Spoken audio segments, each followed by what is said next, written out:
We all love our main characters in anime, right? They've got everything you could ever want in a protagonist. Personality traits? Covered. Character progression? Off the scales. Look and feel? Fantastic. But have you ever seen a side character that just stole the show in every scene they were in? A force of nature so powerful that they could hardly be contained by the bounds of storytelling. A larger-than-life adaptation that had us all questioning our allegiance to our lovable main character. A figure of almost infinite stories to tell. Like, could you imagine a show about Boruto's dad? No, that would never work. But despite our love for the number one men and women of anime, there are so many characters who deserve to share in this limelight. I'd even dare to say that some of these guys and gals at the very least rival, if not surpass their protagonist counterparts in many areas. So today, I want to elaborate on anime characters that could even give their lead a run for their money. Now let me preface the meat of our video here today by saying that I love the main characters in all of these shows that I'm going to discuss with you. I understand that they couldn't be what they are without things playing out how they did. But you'd best believe that I believe in these sidekicks enough to defend them to the last breath. Oh, and hey, leave a like if you want more content like this in the future. Anyway, let's get started with the video. Lucius Artorius Castus of Vinland Saga. Known by most as Askeladd, Askeladd doesn't mess around. He's a cold and calculated leader that isn't afraid to make the tough choices. After a rather unfortunate end to our main character Thorfinn's father, Askeladd is in some ways his de facto father figure. And although Thorfinn wants nothing more than to end Askeladd after previous said unfortunate events, he begrudgingly follows and even learns a great deal from Askeladd. On the surface, Askeladd appears to be little more than a self-serving man who doesn't hold any deeper emotions beyond greed and self-satisfaction. But you soon realize that Askeladd is a feared and respected figure even amongst the strongest and most influential of the Vikings. To achieve this level of prestige, Askeladd has manipulated people into getting what he wants them to do. The best example we see of this is with Thorfinn. Askeladd dangles the reward of a duel in front of Thorfinn constantly to keep him under his heel, keeping Thorfinn in check by challenging his sense of honor, even weaponizing Thorfinn's tunnel vision against his enemies. However, you shouldn't be fooled into thinking Askeladd isn't extremely capable in his own right. Always having something up his sleeve allows him to have an aura of near invincibility, even in the face of gruesome battle and imminent defeat. We rarely see Askeladd break character, but there are a few notable moments where we catch a glimpse of something deep under the surface. Askeladd has even openly stated his disdain for those that follow him, but even he can't look his most loyal companion in the eyes and deny him in his final moments. And when his homeland is put in jeopardy, we see Askeladd finally break. He knows there's no turning back, and he's even willing to give his life to ensure not only his own people's future, but even the future of his allies. Lucius Artorius Castus. He's by no means a good person, but his impact on Thorfinn and the greater story alike should not be understated. Look, it's terrible. The guy who's a slave to money holds a whip and pretends to be the master of the slave he bought with his money. He just doesn't realize it himself. Everyone is a slave to something. In a world saturated with both heroes and villains alike, one man stands alone as the symbol of peace. All Might of My Hero Academia. A larger-than-life powerhouse of a man, All Might keeps all of Japan in check almost single-handedly. He inspires those around him and instills hope in the people he protects. But All Might has a problem. He's running out of time. All Might suffered a terrible injury that has hampered his ability to do his hero duties for longer than a few moments at a time. He can't let the world know his secret, or the peace he's worked so hard to maintain could crumble right before him. Even more unfortunately for him, his secret is eventually revealed to a young Midoriya. Midoriya is All Might's biggest fan. Being quirkless himself, Midoriya looks up to All Might, and his adoration ends up being rewarded when All Might allows Midoriya to inherit his power.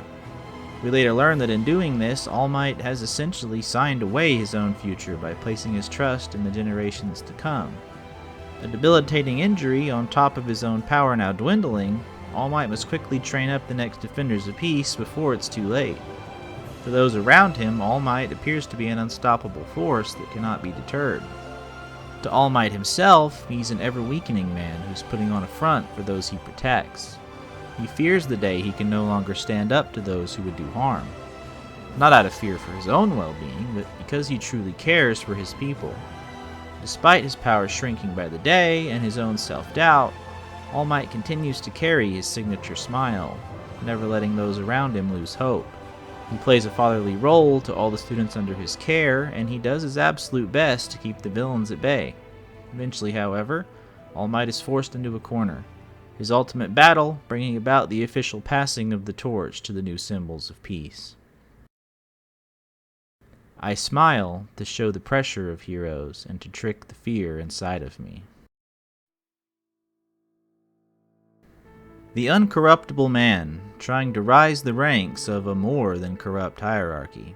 Colonel Roy Mustang of Full Metal Alchemist Brotherhood first appears like an arrogant and ruthless careerist. Through his interactions with our protagonists Edward and Alphonse, we get to see more of his true ambitions and desires. He wishes to become the country's next leader in an attempt to correct a system that forced him to do things in the past that he now regrets. With his trusty best friend Maze Hughes and assistant Riza Hawkeye, Mustang has the ability to work under the radar to expose the corruption of those around him. Not everything he does is under the radar, however, as we see Mustang take action on more than one occasion. A powerful state alchemist in his own right, Mustang takes a unique approach to using alchemy. Typically, users need to create circles and do various actions to utilize their powers, but Mustang simply uses his gloves with the transmutation circles built right in. Mustang doesn't have an easy path though, because after a terrible day for Rain, he has to dig even deeper to solve an ever-growing list of problems. He even manages to get to the bottom of arguably one of the largest revelations of the whole show in finding out the true identity of King Bradley.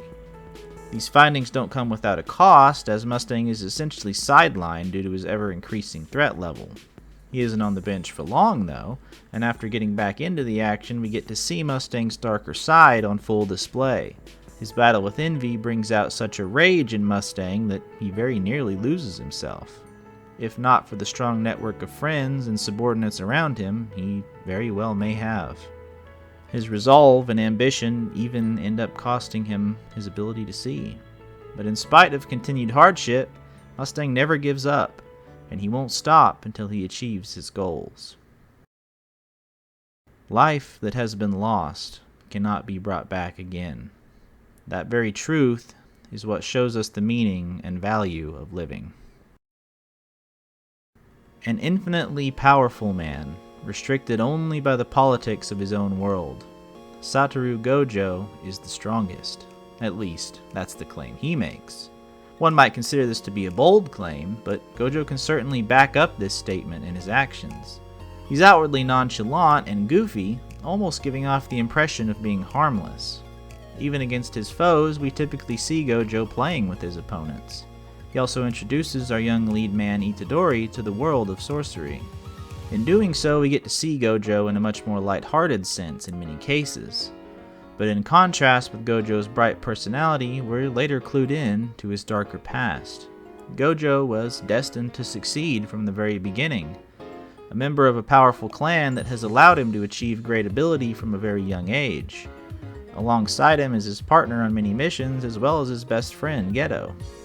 For a long time, things go more or less smoothly with the two as they tackle the world of curses and sorcerers alike. They seem like an almost unbeatable duo, often with a smile on their faces.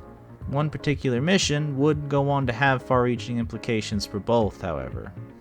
They fail in this mission, and both nearly lose their lives in a brutal battle against a formidable foe. This loss pushing Gojo to an almost godlike awakening, the great strength almost resembling a psychotic state in him. Afterwards, we briefly see Gojo appear cold and uncaring, the events leaving a scar on both Gojo and Geto alike. So much so that the events of that day eventually lead Gojo into a final confrontation with his closest friend. In the present day, we see a man on the side of good, but also a man who isn't afraid to break a few rules and cross a few boundaries to do what he thinks is right. Perception, communication.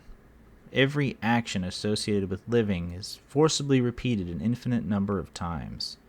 It's ironic, isn't it? When granted everything, you can't do anything. The queen of the tsundere, the palm-top tiger. Taiga Aisaka is both independent and dependent in the same breath. She appears cute and delicate on first glance, but she's quick to snap at others and take the offensive quite frequently, earning the previously mentioned nickname of Palm-Top Tiger. Though she is known to lash out at others, she is loyal to those she cares about and won't hesitate to tell the truth in an argument. She is also very impulsive, sometimes to a fault, often getting misconstrued as cruel because of this, which causes her to be a mostly solitary creature besides her best friend. But after a comedy of errors leads Taiga and our main protagonist Ryuji to come together, they work with each other towards a common goal. They both have a crush on somebody else in their class, but neither has the courage to get closer, let alone confess their feelings to said crushes.